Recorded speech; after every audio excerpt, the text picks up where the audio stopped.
The American College Health Association survey, which goes out to college students across the country, asks students how many times or how often they seek counseling on their own. And we know that some students do so. They do feel comfortable. They do know where those services exist. But a large proportion, about 28%, say that they have not and don't plan to use their counseling services. Crimson Core, the core actually was an acronym we created in the first few weeks, and it stands for Caring, Open-Minded, Respectful Peer Support. And I feel like that really encapsulates our mission and what we're about on campus. I feel like if someone, maybe in one of my chemistry classes, they have seen, maybe even if they don't even know my name, they've seen me before. They know that I'm in this class with them, I'm probably in their grade. I'm going through a lot of the same struggles as they are, and so they know for sure that I can relate to them and what they're going through. They're going to choose me more so over someone who is, 35 years old and works as a counselor at CAPS. And even if, I'm not a psychologist or a counselor or anything, but what I can do is be that middleman that can tell them, I think you might want to look into going to CAPS. Our members aren't counselors, and we obviously don't have the proper training to claim we are. So it's great that we have supervisors that are actual psychologists, actual social workers, and whenever we do come across certain problems and issues, we always refer to them.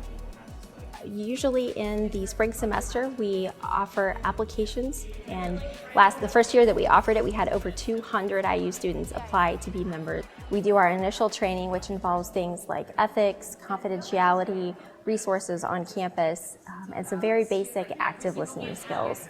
And then when students return to campus in the fall semester, we start getting into some of the more specifics of college student mental health. As a member of Crimson Core, we do a lot of outreach just because our organization is so new right now. We work a lot with the IUSA, we're doing Culture of Care Week. Generally, people see us as people who are, there if someone needs to talk or if someone needs more information about counseling and psychological services. But we also help other organizations on campus. A lot of our events are kind of in conjunction with CAPS also, so when they have Celebrate Everybody Week and when they have De-Stress Fest, we help out. We're the people who get the word out there, and we also educate people about mental health in that sense. Some of the educational events that we participate in are things like the IU Health Fair, which happens every year, Welcome Week activities, depression screenings, sex, drugs, and rock and roll, de-stress events at Wells Library.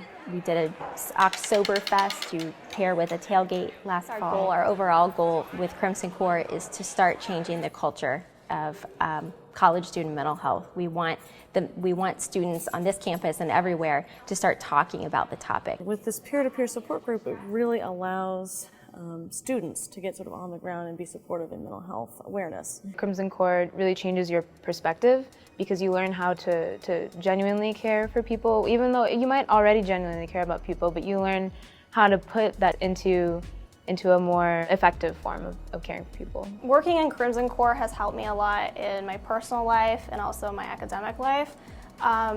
It's taught me how to be an active listener with my peers and my friends first, as well as it's helped me build these skills that I can use for my professional life, for working with other people, counseling them, and doing other types of therapy. For someone who wants to speak to a Crimson Core member, they can also check out IU Health Center website, which is the CAPS website, and the Crimson Core webpage to learn more about our members. Each member has a bio listed, and there's also ways to contact individual members or leaders. Again, we want to reiterate to students that it's not meant to be a counseling type process. It's not that you're contacting a Crimson Core member to set up an appointment. But if you wanted to ask questions about the program and how to be involved, that's one way to initiate contact with them. And another way is to look for the Crimson Core members wearing their Crimson Core gear on campus. They all have bright red sweatshirts and t-shirts and bag tags. So if you look around, you'll see one walking by. It's definitely a good buffer type of approach than scheduling an appointment with a counselor. I think it takes away from the stigma, and I think it's a nice starting point. And one of the best things that we do is refer people to the IU Health Center and CAPS. I think one of our main goals is to help ease our peers into knowing that they can talk to anyone about their problems, and hopefully they can take that and go to the health center and talk to a professional.